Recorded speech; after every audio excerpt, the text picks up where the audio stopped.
अक्टूबर की उस ठंडी शाम को जब आकाश ने गांव की सरहद पर कदम रखा तो हवा में कुछ अजीब सी खामोशी थी। रामपुर गांव का नाम ट्रांसफर लेटर में देखकर उसने गूगल पर ढूंढने की कोशिश की थी, मगर सिर्फ एक धुंधली तस्वीर और कुछ पुराने रिकॉर्ड मिले थे। शहर के सरकारी स्कूल से इस गैर आबाद इलाके में तबादला होना उसे सजा जैसा लग रहा था, लेकिन नौकरी थी, मजबूरी थी। गांव के मुहाने पर एक टूटा हुआ बोर्ड लगा था, रामपुर में आपका स्वागत है। उसके नीचे लाल पेंट से कुछ लिखा था जो मिट चुका था। सड़क के दोनों तरफ खेत थे, मगर अजीब बात यह थी कि कोई फसल नहीं थे, बस सूखी मिट्टी और बेजान जमीन। जहां तक नजर आती वहां तक। आकाश ने अपना पुराना बैग संभाला और आगे बढ़ा। गांव के घर छोटे और बेतरीब तरीके से बने हुए थे। दीवारों पर काली फफूंदी थी और खिड़कियों में शीशे की जगह प्लास्टिक चढ़ी थी। कुछ घरों के दरवाजे खुले थे, मगर अंदर से कोई आवाज नहीं आ रही थी। आप मास्टर साहब होंगे? आकाश चौंक गया। उसने मुड़कर देखा तो एक बुजुर्ग आदमी सामने खड़ा था। उसके चेहरे पर गहरी लकीरें थीं और आंखों में एक अजीब सी बेचैनी। जी हाँ, मैं आकाश हूँ। यहाँ के स्कूल में मेरा तबादला हुआ है। बुजुर्ग ने धीरे से सिर हिलाया। मेरा नाम रहीम है, मैं गांव का सरपंच हूँ। आइए, मैं आपको आपके रहने की जगह दिखा देता हूँ। रहीम चाचा के कदम धीमे थे और वो बार बार पीछे मुड़कर देखते थे, जैसे कोई उनका पीछा कर रहा हो। आकाश को महसूस हुआ कि गांव में लोग तो हैं, मगर कोई बाहर नहीं निकलता। खिड़कियों की रफीदा पर्दों के पीछे से चेहरे झांक रहे थे। चाचा, गांव में इतनी खामोशी क्यों है? लोग बाहर क्यों नहीं? रहीम चाचा रुक गए। उन्होंने आकाश की तरफ देखा, फिर आसमान की तरफ। सूरज ढलने लगा था। बेटा, यहाँ के लोग सूरज ढलने से पहले घरों में बंद हो जाते हैं। ये गांव का दस्तूर है। मगर क्यों? रहीम चाचा ने जवाब नहीं दिया। वो आगे बढ़ गए और एक छोटे से घर के सामने रुके। ये रहा आपका घर। स्कूल यहाँ से 5 मिनट की दूरी पर है। कल सुबह मैं आपको वहाँ ले जाऊँगा। वो मुड़ने लगे, फिर रुक कर बोले, बेटा, एक बात याद रखना, रात को घर से बाहर मत निकलना। चाहे कुछ भी हो जाए, बाहर मत निकलना बस। ये कहकर वो तेजी से चले गए, मानो वहां एक पल भी रुकना खतरनाक हो। घर के अंदर बुनियादी सामान था। एक चारपाई, एक टूटी मेज, कुछ बर्तन, एक लालटेन कोने में रखे थे क्योंकि बिजली नहीं थे। आकाश ने अपना सामान रखा और बाहर देखा। पूरा गांव अंधेरे में डूब चुका था। एक भी रोशनी नहीं थे। उसने दरवाजा बंद किया और लालटेन जलाई। खाना खाने के बाद वो चारपाई पर लेट गया। थकान की वजह से उसे जल्दी नींद आ गई। आधी रात को उसकी नींद टूटी। बाहर से कोई आवाज आ रहे थे। शुरू में वो धीमे थे, फिर धीरे धीरे तेज होती गई। किसी के रोने की आवाज। एक औरत रो रहे थे। आकाश उठकर बैठ गया। दिल तेजी से धड़कने लगा। वो आवाज बिल्कुल उसके घर के सामने से आ रहे थे। बचाओ, कोई बचाओ, मेरे बच्चे को बचाओ। आकाश खिड़की की तरफ गया। उसने प्लास्टिक हटाकर बाहर झांका। सड़क पर घना अंधेरा था, मगर दूर एक साया हिल रहा था। एक औरत की शक्ल, सफेद कपड़ों में कुछ ढूंढ रहे थे। उसका हाथ दरवाजे की कुंडी पर गया। रहीम चाचा की हिदायत याद आई, रात को बाहर मत निकलना।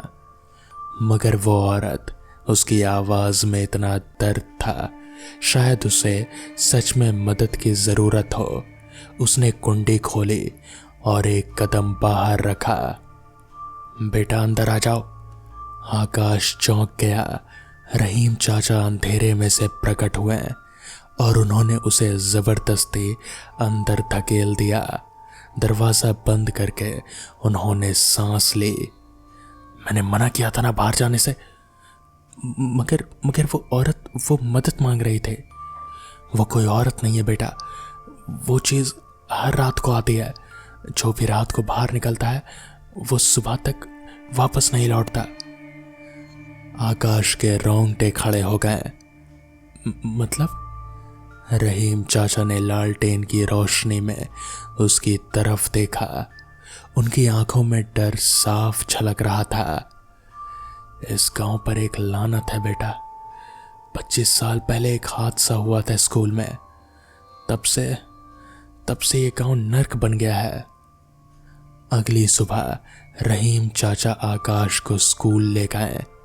रास्ते में गांव के लोग मिले, औरतें, बच्चे, बुजुर्ग, मगर सबके चेहरे पर एक ही भाव था, डर और लाचारी। स्कूल एक पुरानी इमारत थी। दीवारों पर पेंट उतर चुका था और छत पर जगह जगह से घास उगाए थे। बरामदे में कबूतरों की बीट और जालों से भरा था। यहाँ कितने बच्चे हैं? आकाश ने पूछा। इस वक्त 7, मगर पहले 80-90 हुआ करते थे। स्कूल के मेन कमरे में पहुंचकर आकाश ने चारों तरफ देखा। टूटी फूटी बेंचें, धूल से भरा ब्लैक बोर्ड और दीवार पर एक पुरानी तस्वीर। उसने तस्वीर के पास जाकर देखा, एक मास्टर साहब और उनके सामने बच्चों की कतार। नीचे लिखा था साल 1999, रामपुर प्राइमरी स्कूल। ये कौन है? आकाश ने पूछा। रहीम चाचा की सांस भारी हो गई। विनोद सर, वो इस स्कूल के हेड मास्टर थे। बहुत अच्छे इंसान थे, बच्चों से बहुत प्यार किया करते थे। मगर क्या? साल 2000 की गर्मियों में एक घटना हो गई। स्कूल में आग लग गई। 30 बच्चे और विनोद सर उस आग में जल गए। कहते हैं किसी ने जानबूझकर स्कूल में आग लगाई थी, मगर किसने लगाई ये कभी पता ही नहीं चला। आकाश को महसूस हुआ कि उसकी रीढ़ की हड्डी में सिहरन दौड़ गई। और वो जो रात को? हाँ बेटा, वो विनोद सर की ही रूह है। वो अब भी अपने बच्चों को ढूंढते हैं। हर रात वो गांव में भटकते हैं, अपने शागिर्दों को बुलाते हैं, और जो भी उनकी आवाज़ सुनकर बाहर निकलता है। रहीम चाचा रुक गए। उनकी आंखों में आंसू आ गए। क्या क्या होता है उनका? वो उन्हें भी आग में जला देते हैं। उनकी लाशें कभी नहीं मिलती, बस सुबह राख का एक ढेर मिलता है। दोपहर को बच्चे स्कूल आए। 7 बच्चे, 4 लड़के, 3 लड़कियां। सबकी उम्र 8 से 12 साल के बीच रही होगी, मगर उनकी आंखों में जो बुझापन था वो किसी बच्चे का नहीं हो सकता था। गुड मॉर्निंग सर, उन्होंने एक साथ कहा, मगर उनकी आवाज में कोई जोश नहीं था। आकाश ने पूछा, तुम लोगों के नाम क्या हैं? एक एक करके उन्होंने अपने नाम बताए। अमन, सलीम, रीना, प्रिया, राजू, सोनू, गुड़िया। पढ़ाते वक्त आकाश ने देखा कि बच्चे ध्यान से सुन रहे थे, मगर उनके चेहरों पर कोई भाव नहीं था।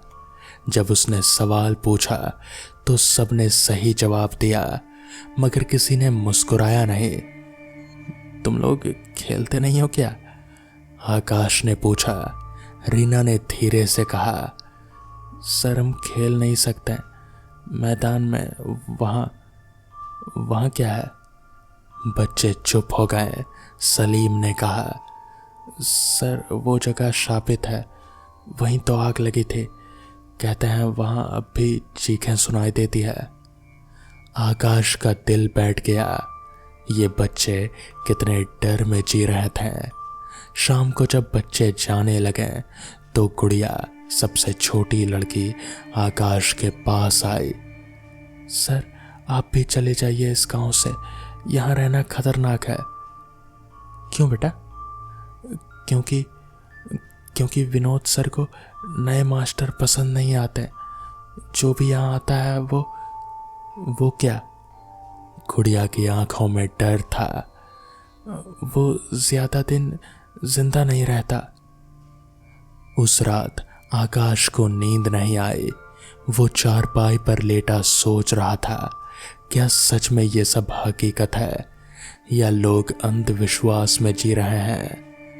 तभी फिर से वो आवाज आई, मगर इस बार औरत की नहीं, एक आदमी की आवाज थी। बच्चों कहाँ हो तुम? क्लास का वक्त हो चुका है। आकाश का दिल धड़कना बंद होने लगा। वो आवाज बिल्कुल उसके दरवाजे के बाहर से आ रहे थे। अमन, सलीम, रीना, बाहर आओ। आकाश ने हिम्मत करके खिड़की से झांका। बाहर एक साया खड़ा था। एक आदमी, लंबा कद, काले कपड़े, मगर उसका चेहरा जला हुआ था। मांस लटक रहा था और आंखों की जगह सिर्फ काले छेद थे। आकाश की चीख गले में अटक गई।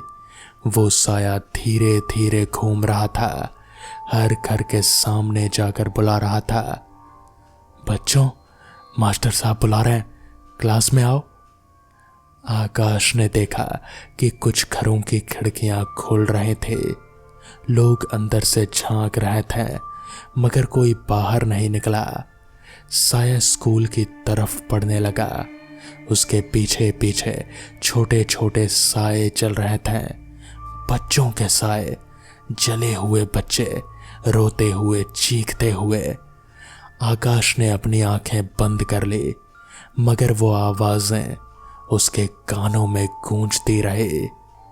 अगले दिन आकाश ने रहीम चाचा से पूरी कहानी सुनाने को कहा। रहीम चाचा ने गहरी सांस ली। बेटा, विनोद सर बहुत नेक इंसान थे। गांव के हर बच्चे को वो अपना बच्चा समझते थे। मगर गांव में एक जमींदार था, ठाकुर बलबीर सिंह। उसका बेटा राकेश पढ़ाई में कमज़ोर था। विनोद सर ने उसे एक बार परीक्षा में फेल कर दिया था और ठाकुर को यह बर्दाश्त नहीं हुआ। उसने विनोद सर को धमकाया, पैसे देने की पेशकश की, मगर विनोद सर नहीं माने। वो कहते थे, मैं गलत नहीं करूँगा, चाहे कुछ भी हो जाए। फिर क्या हुआ? रहीम चाचा की आवाज़ कांपने लगी। 31 मई साल 2000 की रात ठाकुर ने अपने आदमियों को स्कूल में भेजा। उन्होंने स्कूल में तेल छिड़का और आग लगा दी। उस वक्त विनोद सर और 30 बच्चे स्कूल में सो रहे थे। वो गरीब बच्चे थे जिनके घर दूर थे। वो विनोद सर के साथ ही स्कूल में रहते थे। विनोद सर उन्हें रख लेते थे स्कूल में ही। आकाश के रोंगटे खड़े हो गए, सब जल गए। चीखें सुनकर गांव वाले दौड़े, मगर तब तक बहुत देर हो चुकी थी। 30 मासूम बच्चे और एक नेक इंसान राख हो गए। और ठाकुर के पास पैसे थे, ताकत थी। पुलिस ने केस दबा दिया, कहा कि शॉर्ट सर्किट से आग लगी, मगर पूरा गांव जानता था सच क्या है। फिर ठाकुर का क्या हुआ? रहीम चाचा ने हाथ कांपते हुए कहा, 3 महीने बाद ठाकुर और उसका पूरा खानदान, उनकी हवेली में आग लग गई, सब जल गए। कहते हैं उस रात को विनोद सर की आत्मा ने बदला लिया, मगर उसके बाद से विनोद सर की रूह को चैन नहीं मिला। वो अब भी अपने बच्चों को ढूंढते हैं और जो भी उनकी राह में आता है उस रात आकाश ने फैसला किया कि वो स्कूल जाएगा। उसे सच्चाई जाननी थी। यह सब सिर्फ कहानी तो नहीं हो सकती। ठीक 12 बजे उसने लालटेन उठाई और घर से निकला। गांव पूरी तरह अंधेरे में डूबा था। उसके कदमों की आवाज सन्नाटे में गूंज रहे थे। स्कूल पहुंचकर उसने देखा कि मेन दरवाजा खुला था। अंदर से मध्यम रोशनी आ रहे थे, मगर कोई लालटेन या बल्ब नहीं था। वो एक अजीब सी नीली रोशनी थी। आकाश अंदर गया। क्लासरूम में 30 बच्चे बैठे थे, सब जले हुए, काले, लटकती हुई खाल, खाली आंखें, और उनके सामने खड़े थे विनोद सर। उनका चेहरा भी जला हुआ, मगर उनकी आंखों में एक अजीब सी रोशनी थी। आओ नए मास्टर साहब, विनोद ने कहा। उनकी आवाज में दर्द था, गुस्सा था और उदासी थी। आप असल में हैं? आकाश की आवाज कांप रहे थे। हम सब यहाँ कैद हैं। उस रात की आग ने हमें जला दिया, मगर हमारी आत्माएं यहीं फंस गईं। हम जाना चाहते हैं, मगर जब तक इंसाफ नहीं मिलता हमें चैन भी नहीं मिलेगा। कैसे इंसाफ? ठाकुर तो मर चुका है। विनोद सर की आंखों में आग जल उठे। वो भी जला जैसे हम जले, मगर असली गुनाहगार अब भी जिंदा है। कौन? वो जो उस रात स्कूल में तेल लेकर आया था, वो जिसने माचिस जलाए थे। वो अब भी इस गांव में है, छुप कर जी रहा है। आकाश का दिल तेजी से धड़कने लगा। कौन है वो? तभी पीछे से एक आवाज आई, मैं हूं। आकाश पलटा। रहीम चाचा दरवाजे पर खड़े थे।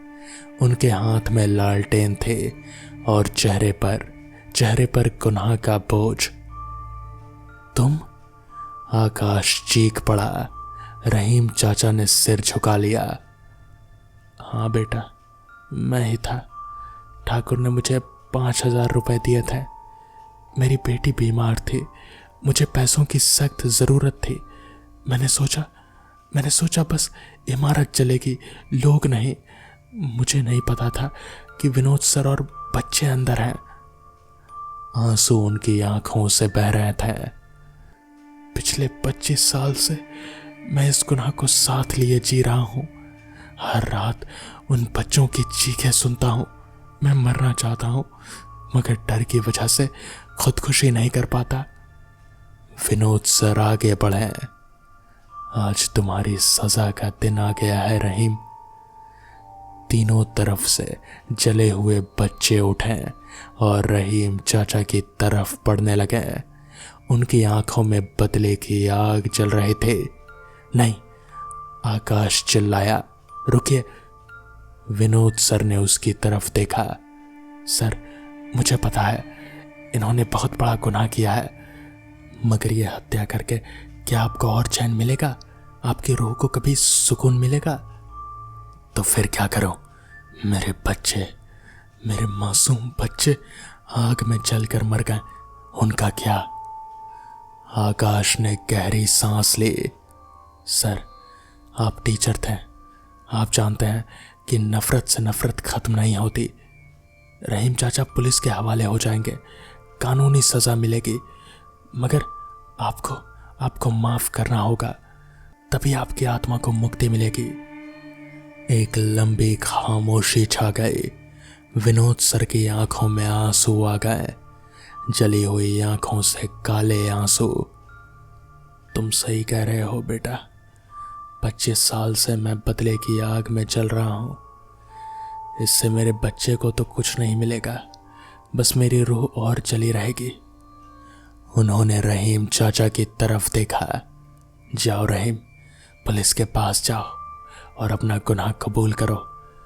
मुझसे माफी मत मांगो, क्योंकि मैं अभी माफ नहीं कर सकता, मगर शायद कभी कर सकूं। अगली सुबह रहीम चाचा पुलिस स्टेशन गए और सब कुछ कबूल कर लिया। गांव में हलचल मच गए। 25 साल पुराना केस फिर से खुल गया। आकाश ने स्कूल में जाकर देखा कि वो तस्वीर, विनोद सर और बच्चों वाली तस्वीर, अब अलग लग रहे थे। चेहरों पर शांति थे। उस रात गांव में पहली बार सन्नाटा नहीं था। लोग बाहर निकले, एक दूसरे से बात की। किसी ने रोने की आवाज नहीं सुनी, किसी को बुलाने की आवाज नहीं आई। मगर आकाश को पता था कि विनोद सर और वो बच्चे अभी भी वहां थे। वो अब भी स्कूल में थे, मगर अब वो डरा नहीं रहे थे, दुखी नहीं थे। वो बस इंतजार कर रहे थे, माफी के उस दिन का इंतजार जब उनकी रूह को असल सुकून मिलेगा। आकाश ने उस रात डायरी में लिखा, कुछ जख्म इतने गहरे होते हैं कि मौत के बाद भी नहीं भरते। कुछ दर्द इतने तीखे होते हैं कि रूह को भी जला देते हैं। मगर शायद माफी वो मरहम है जो मुर्दों को भी जिंदा कर सकता है। रामपुर गांव आज भी है, पुराना टूटा फूटा डरावना, मगर अब यहाँ उम्मीद की एक किरण है। मैं यहाँ रहूँगा, इन बच्चों को पढ़ाऊँगा और शायद एक दिन विनोद सर की रूह को असल चैन मिल जाए। रामपुर गांव धीरे धीरे बदल रहा था। स्कूल में अब 20 बच्चे थे। आकाश ने स्कूल की मरम्मत करवाई, नई किताबें मंगवाई और सबसे अहम, बच्चों को फिर से हंसना सिखाया। एक शाम आकाश स्कूल में बैठा काम कर रहा था। सूरज ढल चुका था, मगर अब उसे डर नहीं लगता था। तभी उसे महसूस हुआ कि कोई उसके पीछे खड़ा है। उसने मुड़कर देखा, विनोद सर थे, मगर अब वो जले हुए नहीं थे। वो सामान्य दिख रहे थे, शांत, मुस्कुराते हुए। सर, शुक्रिया बेटा, तुमने मुझे याद दिलाया कि मैं क्या था। एक टीचर जो बच्चों से प्यार करता था। बदले की आग ने मुझे भुला दिया था कि मेरा असल काम क्या है। आपको मुक्ति मिल गई। विनोद सर ने सिर हिलाया। हाँ, आज रहीम ने आकर माफी मांगी सच्चे दिल से, और मैंने उसे माफ कर दिया। अब मैं जा सकता हूं। उनके पीछे वो 30 बच्चे खड़े थे। अब वो भी सामान्य दिख रहे थे, खुश, शांत। मगर जाने से पहले एक आखिरी बात, इस स्कूल का ख्याल रखना। इन बच्चों को वो सब सिखाना जो मैं सिखाना चाहता था, सच्चाई, ईमानदारी, प्यार। जरूर सर। विनोद सर धीरे धीरे फीके पड़ने लगे और उनके बच्चे रोशनी में बदलते गए और फिर गायब हो गए। आकाश की आंखों में आंसू थे, मगर ये गम के आंसू नहीं, ये सुकून के आंसू थे। उस रात रामपुर गांव में पहली बार पूरा चांद निकला। आसमान साफ था, हवा महकी हुई और दूर से बच्चों की हंसी की आवाज तेज आ रही थी। असली बच्चों की, जो खेल रहे थे, मस्ती कर रहे थे। आकाश ने स्कूल के बारामदे में खड़े होकर आसमान की तरफ देखा और मन ही मन कहा, आराम से जाइए विनोद सर, आपकी मेहनत बेकार नहीं जाएगी, मैं वादा करता हूं। और उस रात रामपुर गांव की खौफनाक कहानी का अंत हुआ, मगर एक नई कहानी की शुरुआत, उम्मीद की, माफी की और नई जिंदगी की। आकाश आज भी रामपुर में ही रहता है। तो दोस्तों, ये थी आज की कहानी। अगर आपको यह कहानी पसंद आई हो तो वीडियो को लाइक और चैनल को सब्सक्राइब करना ना भूलें। तो मैं आपका दोस्त आर्यन जल्द ही मिलूंगा आपसे ऐसी ही किसी नई कहानी के साथ। तब तक के लिए अपना ख्याल रखें।